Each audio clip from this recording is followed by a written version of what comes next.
माननीय मुख्यमंत्री अशोक गहलोत साहब, माननीय हमारे प्रभारी सुखजिंदर रंधावा साहब, मंत्री महाराज साहब, मंत्री रमेश मीणा जी, मंत्री भजनलाल जी, मंत्री बहन जायदा जी, मंत्री दर्जा प्राप्त खिलाड़ी मीणा जी, हमारे आवाना साहब, मेरे साथी 3 बार वरिष्ठ विधायक मलिंगा जी, इंदिरा मीणा जी, मंत्री दर्जा प्राप्त लाखन मीणा जी, बैरवा साहब, जाटव साहब, हमारे अमर सिंह जी एमएलए साहब, रोहित बोरा जी, सुभाष गर्ग जी मंत्री।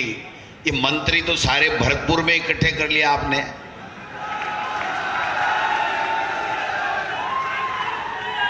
लेकिन माननीय मुख्यमंत्री जी और रंधावा साहब से कहना चाहता हूं कि ये हक भी बनता था।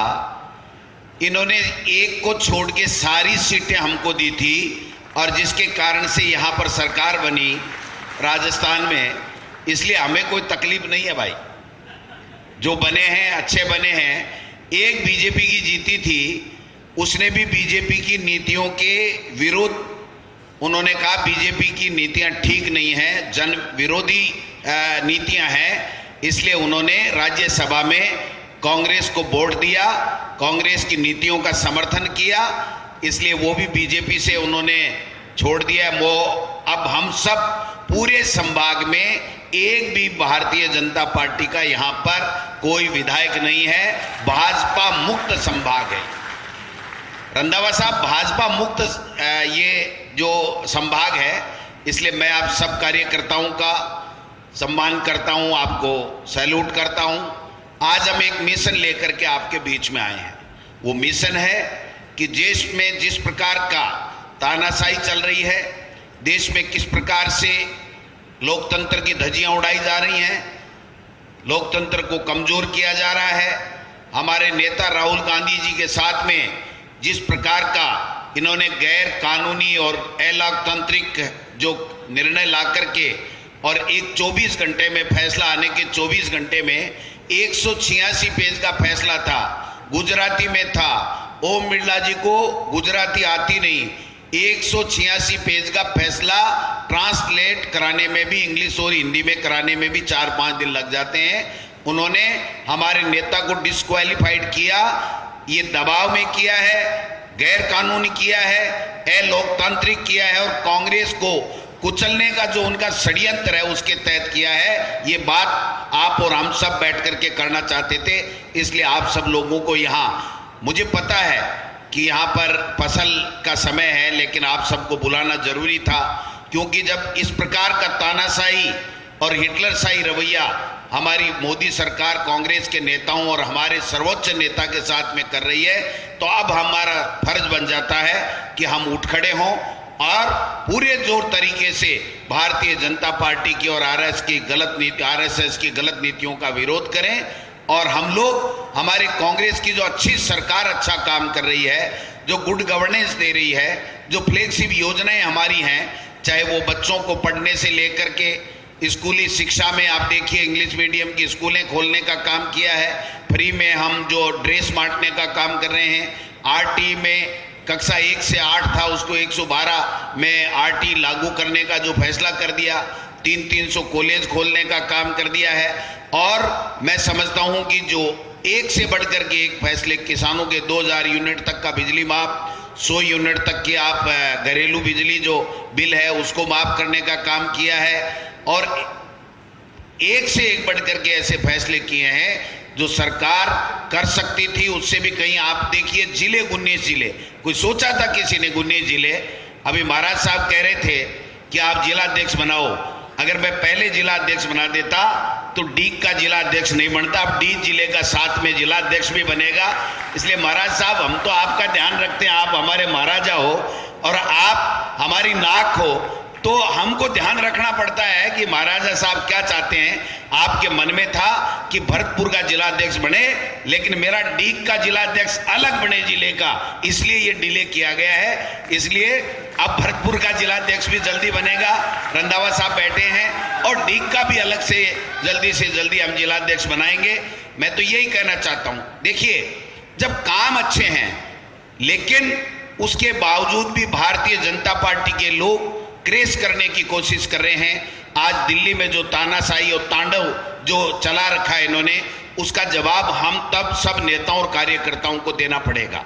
यहां पर कोई कुछ भी कहने के लिए उनके पास में नहीं है, लेकिन एक ही बात कहते हैं कि एमएलए ठीक ना काम नहीं करते। वो ये कहते हैं कि फील्ड के अंदर कार्यकर्ताओं की कदर नहीं होती।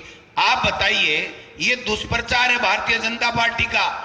इनको आज इस कैमरे वालों को कहना चाहूंगा, मीडिया के लोगों का, ये हमारे कार्यकर्ता खुश नहीं होते तो इतना जोश होता कि यार इतनी संख्या में ये कार्यकर्ता आते क्या? सारे के सारे खुश है। और एमएलए इतना शानदार काम कर रहे हैं, मंत्री अच्छा काम कर रहे हैं। जब सरकार अच्छा काम कर रही है तो सरकार अकेली थोड़ी होती है, सरकार में मंत्री, मुख्यमंत्री और विधायक, जनप्रतिनिधि चुने हुए सारे के सारे होते हैं।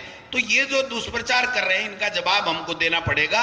और अब संघर्ष का समय है, संघर्ष करना पड़ेगा, क्योंकि ईडी, सीबीआई, इनकम टैक्स का दुरुपयोग, एक से एक गलत नीतियां केंद्र की सरकार ला रही है। हमारा जो स्टेट का फंड है उसको रोकने का काम कर रही है। जो हमारा हक बनता है टैक्स से, जीएसटी से गया हुआ पैसा, वो पैसा हमको दे नहीं रही है।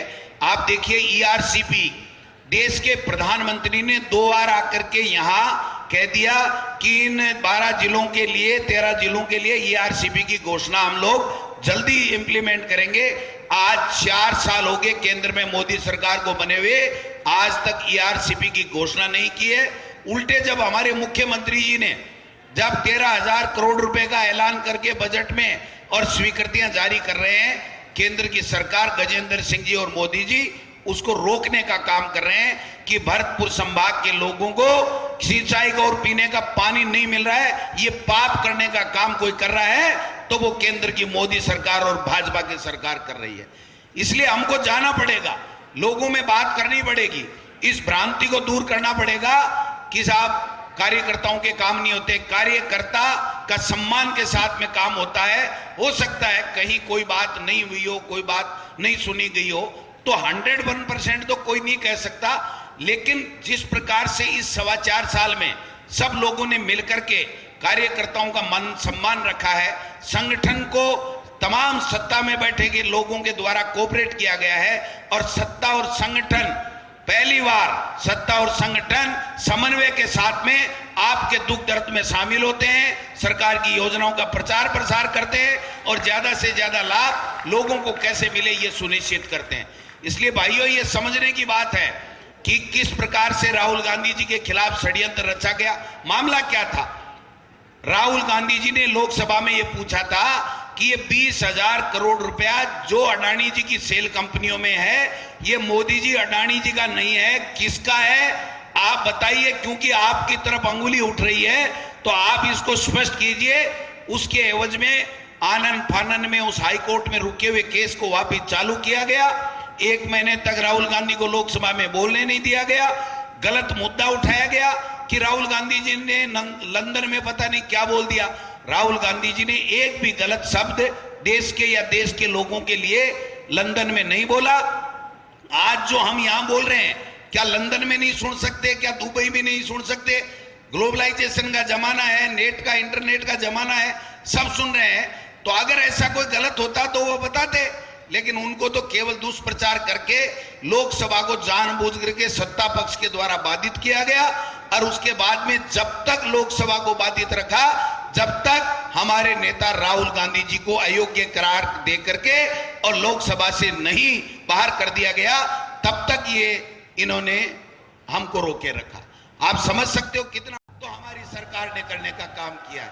इसलिए मित्रों, एक ही बात कहना चाहूंगा, जब कॉल मिले कि कांग्रेस पार्टी ने आपको आह्वान किया है तो जुगड़े जोश और खरोश के साथ में उस मिशन में जुड़ जाइए, जिससे 2023 में दोबारा कांग्रेस की राजस्थान में सरकार बनाए और 2024 में इन फासिस्टवादी ताकतों को केंद्र की सरकार से उखाड़ फेंकने का काम करें। इन्हीं शब्दों के साथ आप आए, आपका बहुत बढ़िया स्वागत। अभी मुख्यमंत्री जी कह रहे थे कि भरतपुर के लोगों में जोश है, भरतपुर संभाग में इतने कार्यकर्ता उस जोश के साथ में आए हैं, मुझे लगता है बहुत अच्छे बहुमत से 2023 में कांग्रेस की सरकार रिपीट होने वाली है। मैं आपके इस हौसले के आधार पे रंधावा साहब को और मुख्यमंत्री जी को विश्वास दिलाना चाहता हूं कि कांग्रेस का कार्यकर्ता अब से लेकर के 2023 और 24 के चुनाव तक घर नहीं बैठेगा, चुप नहीं बैठेगा, गांव-गांव ढाणी-ढाणी में जाकर के इन बहरूपियों की सच्चाई बताएगा, इन लोकतंत्र के हत्यारों की सच्चाई बताएगा और हमारी सरकार की अच्छी योजनाओं का लाभ आम जनजीवन तक मिले, अंतिम छोर पे बैठे व्यक्ति तक मिले, ये हम सुनिश्चित करेंगे। आप सबने हमारा सम्मान किया, इसके लिए बहुत बहुत धन्यवाद। जय हिंद।